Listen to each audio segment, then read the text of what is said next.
welcome to Triad News 360 for April 10th, 2018. I'm Nicole Morgan. And I'm Blake Jones. Tonight on Triad News 360, we look in on how the Panthers are progressing on the world of lacrosse. And later, a special look at the latest in fast food. But first, a look on how daylight savings time may be falling out of style in the States. It has been about a month since daylight savings time, but the lost hour when getting up still affects some people. In one state, this time-based fatigue is becoming a thing of the past. Florida lawmakers are the first in the nation to pass a bill signaling their intent to stay on daylight savings time year-round if allowed by Congress. Triad News 360 reporter Sydney Goldberg travels to Florida to see how an hour makes a difference. What does daylight savings mean for your alarm clocks? Florida Governor Rick Scott just recently signed a year-round daylight savings bill. I think the time change is great. I think that more available light so you don't need to use energy, as well as the fact that we can be productive all day and maximize the opportunities of what we can get done. I'm looking forward to it being lighter at night and then darker in the morning because then I can sleep in longer. Florida is just one step away from living up to its nickname as the Sunshine State. Others have negative things to say about the change. I'm not a really big fan of the time change. I think that it's going to throw off the TV schedule.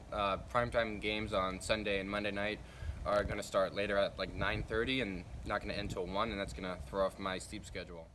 But it's far from a done deal. The U.S. Congress would need to pass a law allowing Florida to be exempt from the federal uniform time zones. And if approved, it would affect everything from your commute to your sleep. If enough states pass legislation similar to Florida's, the end of daylight savings time may gain momentum over the United States. And we won't have to try and remember which way to set the alarm. And when it comes to outside food vendors, people think of tents, a small outdoor grill, or at worst, lukewarm hot dogs swimming in a cart. But nowadays, people can get almost anything they want at any event they want, all because of a truck. Triad News 360 reporter Lexi Davis sampled the offerings. Great people of all ages from the Triad area were packed in the Mendenhall Transportation Terminal in High Point. They were all delighted with the aroma of all the sweet and savory tastes of some pretty fun treats, like pizza, tacos, and mini donuts. Hi, I'm eating some carnita tacos I got from the Azteca stand right over there. And by stand, I mean truck. There were 16 different food trucks at the food truck rodeo that were packed bumper to bumper. Good music, good food. The beer line is pretty long. They had free face painting, balloon animals, and of course, beer with some live entertainment.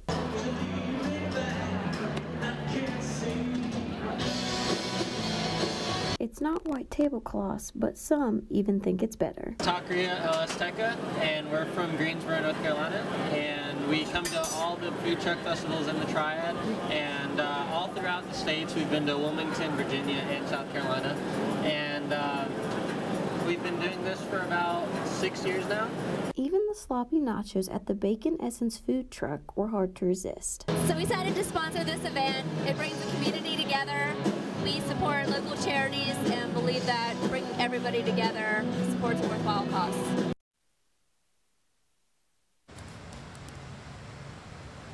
Food trucks have become a phenomenon all over the country for all kinds of events. Each of them vending anything from exotic foods, sweets, and specialty beverages. Those food trucks are becoming a huge trend. But if you missed out on this event, don't worry, because food trucks will be everywhere as the weather turns warmer. Dating, the art of meeting people to find and cultivate love. Doesn't matter your age, getting up the nerve to ask someone out for the first time makes everyone's hands get a little sweaty. Triad News 360 reporter Sydney Goldberg has the story of the latest trends in finding a date. Dating apps seem to be the ideal way to meet a romantic partner these days. But what is it really like to be on these dating apps? I've had really good luck with social media apps like dating apps, like scary good luck. I've had 3 relationships that happened off of Tinder. Tinder can lead you to some pretty crazy experiences. I actually one time met a guy on Tinder and then we jumped off a bridge in the mountains in North Carolina and then we're still in contact today, so it's pretty cool. Yeah, so we met on Tinder and things have been going great. We've been dating for like 2 years now. How was your day? It was good. How was yours? It was good. I'm about to go to class, but I just wanted to call you and tell you I love you. I love you too. All right, I'll talk to you later. Alright, sounds good. Bye. So when you look at the statistics on online dating, it actually shows that relationships that start online, whether we're using dating apps or dating websites, can be as successful, if not even more successful, than relationships that meet in person. However, other users have had negative experiences with dating apps such as Tinder and Bumble. Okay, so I was talking to a couple guys on Bumble and I realized that they were brothers, and I pulled up the roster. Turns out one is a senior on the baseball team and the other one is a sophomore. And they were both talking to me at the same time, and I don't know if they knew. Whether you have good or bad dating app experience, it is prevalent that Tinder and Bumble are popular amongst college students today. I'm Sydney Goldberg for HPU TV. So the internet does make trying to find someone somewhat easier, but you still have to make contact and ask them out for the first time. I'm not sure if humans will ever get used to that, no matter what technology is there to help. And babies are wonderful, but have you ever thought of the cost behind that pacifier? Though babies are fun and cute, they can burn a hole in your wallet. Triad News 360 reporter Jennifer Evans joins us live with a first-hand experience with exactly how much everything can cost. Thank you, Blake and Nicole. Have you ever walked down the baby aisle in a grocery store? If not, you should stop and take a look at the prices before daydreaming of having a child. For example, did you know that just these small cans of Similac and Enfamil cost $18? Unfortunately, the cost of formula only increases. There are bigger cases of these same formula brands that are even more expensive. Formula isn't the only thing you need to think about when you have a baby. We can't forget diapers. Diapers can range anywhere from $20 to $30 depending on the size that you choose for your baby. And that's just one box. And you'll go through that box within just a few weeks, trust me. But this is not to discourage you. Babies are a blessing, and any dime you spend on them is honestly a dime well spent. So keep on with the baby fever. This is Jennifer Evans reporting live from High Point University. Back to you, Blake and Nicole. Who knew babies could be so expensive? Thank you, Jennifer. So I guess finding a date on the internet can get rather expensive, eventually. When we come back, a close look at nationwide epidemic that is wrecking families and lives. And how people are responding to that challenge. We'll be right back.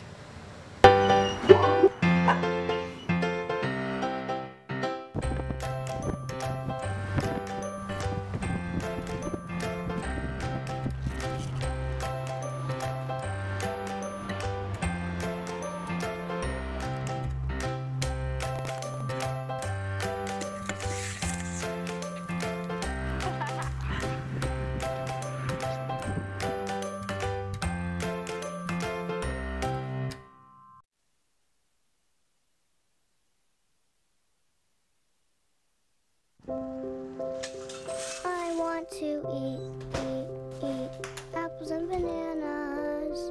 I need to eat apples and bananas. Why can't I eat apples and bananas? Support the Feeding America nationwide network of food banks to help provide meals to those in need. Join us at feedingamerica.org.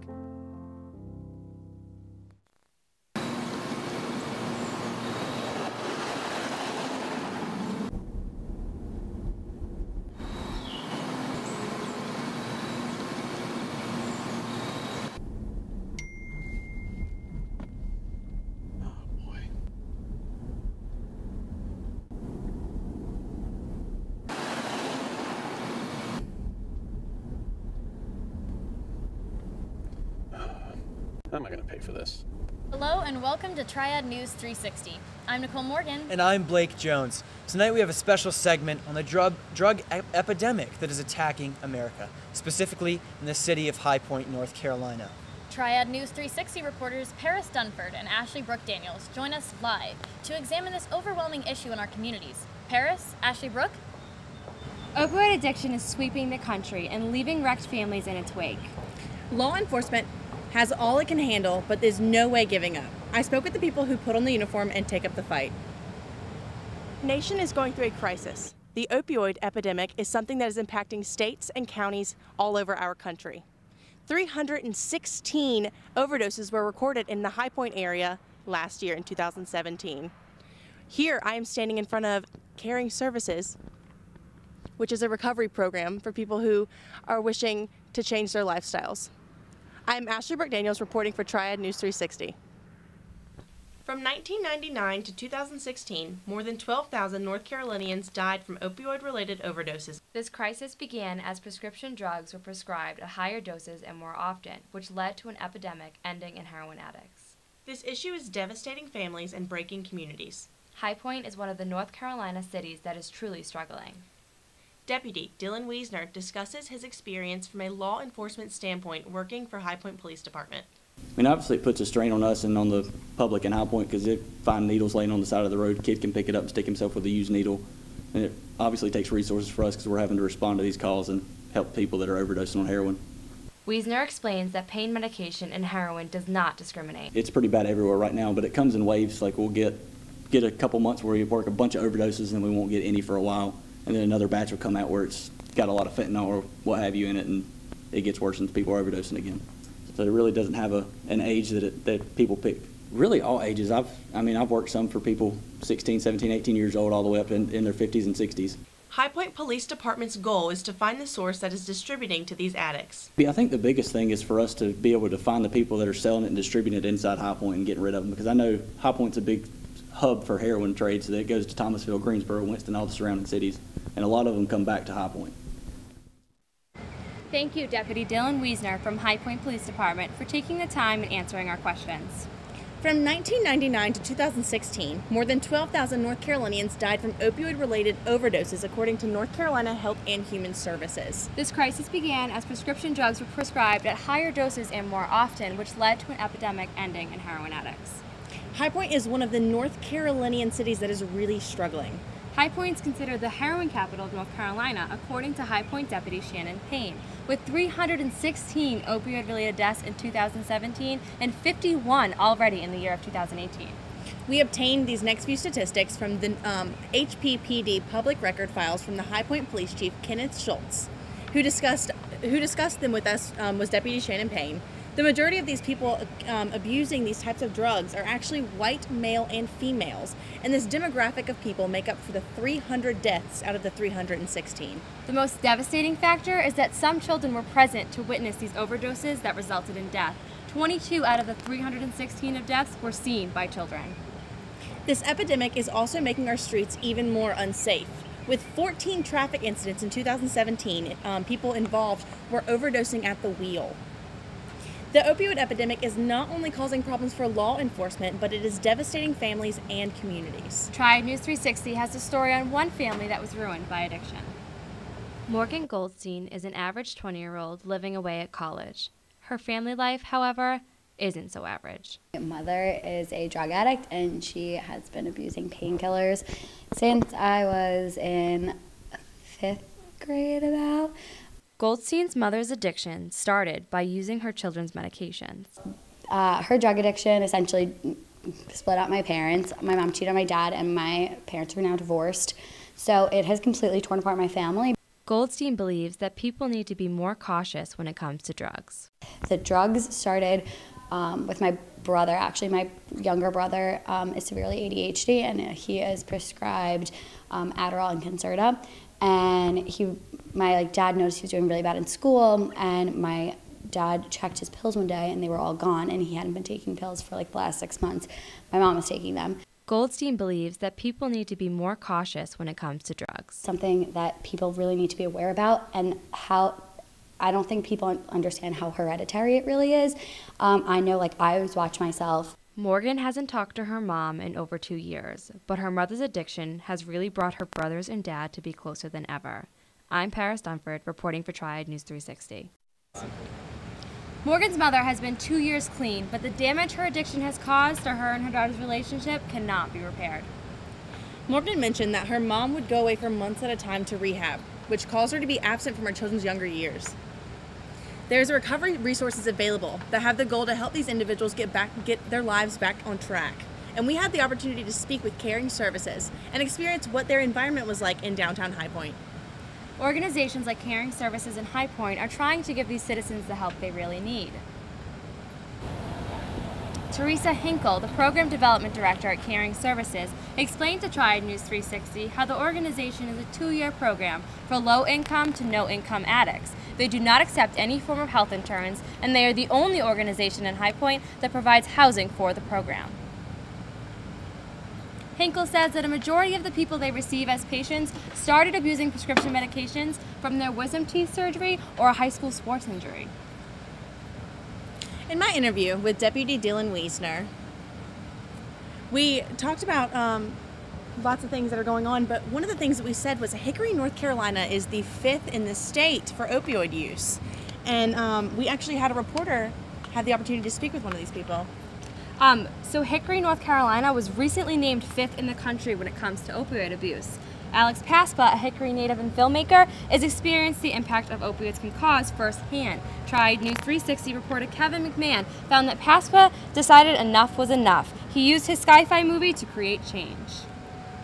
More Americans died last year from drugs than they did in the Vietnam War. Why is no one talking about this? Why are we not hearing more about this epidemic? Young filmmaker Alex Paspa is using his platform to create open dialogue and conversation about America's drug problem. The biggest inspiration for Malefica is the rising opioid-related overdoses and deaths that are going on in the country. I've had personal friends very dear to me pass away, including our beloved Jake Mead, who was a big operator on this film. He flew out to work on the movie with me, and during the process of making the movie, he overdosed, and it's very ironic because the movie is about drug addiction. And we actually honored Jake at the end in a special way, and I don't want to give that away. I want you guys to check out the movie and watch it. The idea that created Malefica. I'm reading the tag. Go ahead. Ashley Brooks and read everything. Malefica, the name of the movie, has actually won several awards, including the Los Angeles Film Award for the Best Director and the Best Fantasy. The film is already bringing drug abuse to the topic of America to its forefront.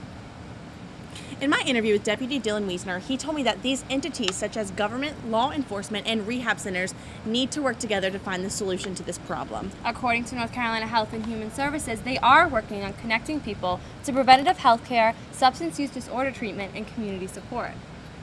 To combat this issue, North Carolina government came up with the North Carolina Opioid Action Plan, which began in 2017 and ends in 2021. Some strategies in the plan include reducing the oversupply of prescription opioids and reducing the diversion of prescription drugs and the flow of illicit drugs. The government is also looking for the community for their help. The plan also includes increasing community awareness and prevention and making naloxone, the combat drug for opioids, widely available. Throughout the action plan, they will be measuring the effectiveness of these strategies based on results. This plan is considered a living document, and changes can still be made as the government seems fit. Hopefully, this crisis can be combated as the community partners work together. Thank you so much for joining us for our special segment on the opioid epidemic. I'm Ashley Brooke Daniels. And I'm Paris Dunford. Back to you, Blake and Nicole.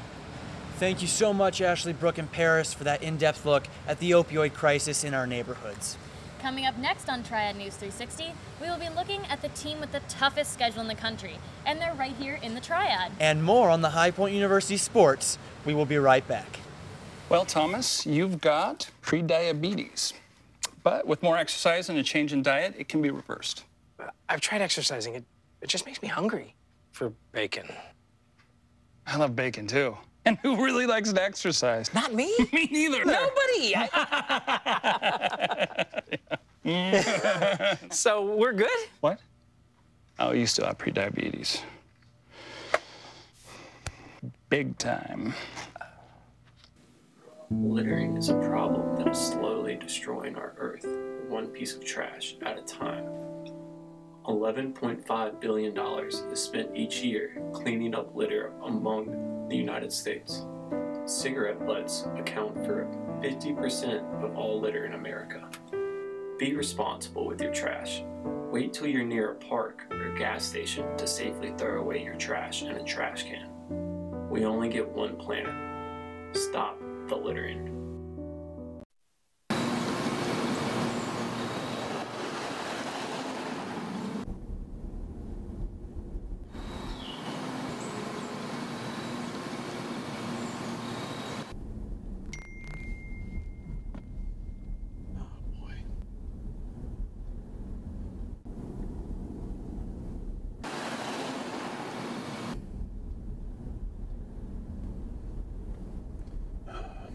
How am I going to pay for this? Welcome back to Triad News 360. I'm Nicole Morgan. And I'm Blake Jones. Imagine losing game after game against some of the toughest competitors in the country.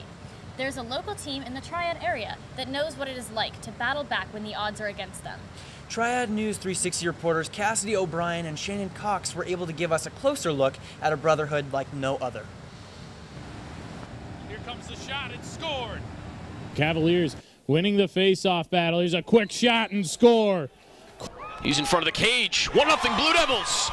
Seconds into this one, and Duke has the early lead. Dedication, perseverance, ambition. This is High Point University's men's lacrosse team. They have competed against some of the highest-ranked teams this season. Senior attacker Connor Robinson feels those tough games have made them stronger than ever before. I mean, everyone hates losing games, but I mean, we have, by statistical records, the toughest schedule in Division I lacrosse. The beginning of the season, we started off pretty rocky. We didn't win, well, any games until a couple weeks ago, but I mean, we battled back. We're keeping fighting. No one has a quitting mentality in our team, and we're all still bought in and believe that we can still come back and win the SoCon advance to the NCAA tournament. This team has never lost hope in themselves, and senior Jason Ashwood described to us what this team has meant to him these past 4 years. It's meant the world to me, you know. These other seniors, they're my best friends, and when you spend basically every waking second with a group of guys and you go through the stuff that we do, they become your brothers and your family. Dedication, perseverance, ambition. Reporting for Triad News 360, this is Shannon Cox and Cassidy O'Brien. Looking ahead, the High Point University men's lacrosse team will continue their fight in the hopes that they will advance to the men's NCAA tournament. They hope to clinch their next victory on their home turf against VMI this upcoming Friday, April 13th. And continuing on the topic of sports, we have Triad News 360 reporter Maggie Fisher joins us with updates on the Panthers' current endeavors through the ranks. Maggie? Thanks, Nicole. Thanks, Blake. The High Point University women's lacrosse team defeated the 19th ranked Duke Blue Devils 16-12 on Monday night at Word Stadium. The 20th ranked Panthers were led by freshman Avi Horms with 6 goals, while Maggie Williams led the team in assists with 4. The win brought the Panthers' record to 10-2. It was the Panthers' second win over a nationally ranked team this season, having defeated Notre Dame in March. The Panthers returned to action this afternoon at Presbyterian. The HPU men's lacrosse team looks to get their 3rd straight win this Friday as they face off against VMI at Word Stadium. With wins over Jacksonville and Foreman, High Point has improved to 3-7 on the season. The Panthers are led by Connor Robinson, who has 33 points on the season. The HPU baseball team continue its strong play with a 14-4 win over UNC Greensboro last night. The non-conference victory followed the Panthers' first conference sweep of the season against Charleston Southern over the weekend. In that series, the Panthers blasted 8 home runs, including a school record 6 home runs in Saturday's game. High Point is 9-3 in conference, its best 12-game start in the Big South since joining the league in 2006. The High Point University men's and women's track and field teams hosted the 10th annual World Class meet on Friday at Word Stadium. For the men, Hassan Bushrak won the 3,000-meter steeplechase ahead of his teammate Alejandro Ruan Torres, who took second, while Ciro Pina Cardona won the 800 meters. The HPU women had a total of 5 podium finishes at the World Class meet. Famke Heinz won her first career 3,000-meter steeplechase race in a time of 10 minutes 11 seconds. Sienna Soper placed second in the javelin, while Natalie Elliott finished third in the pole vault. Next up, the Panthers will compete in the North Carolina A&T Aggie Invite April 13 and 14. The High Point men's golf team finished up play in the ESU Intercollegiate on Tuesday. Sophomore Brandon McDougall shot a 75 in the final round and finished tied for 14 overall. The Panthers will participate in the Mason Rudolph Invitational this weekend at Vanderbilt. The High Point University women's golf team finished 13 at the Charleston Invitational Tuesday in Mount Pleasant, South Carolina. Tonrak Tasasso led the Panthers by placing in a tie for 20th overall at 5 par over-up. Next, the Panthers will compete at the Big South Championships at the Patriot Golf Club in 96, South Carolina this weekend. That was Maggie with the sports. Back to Blake and Nicole. Thank you so much, Maggie. The Panthers have really been working hard this week. And as always, we look forward to seeing those advances. That's all the time we have tonight. Thank you so much for tuning in, and we look forward to seeing you next time on Triad News 360. I'm Blake Jones. And I'm Nicole Morgan. Have a good night, High Point.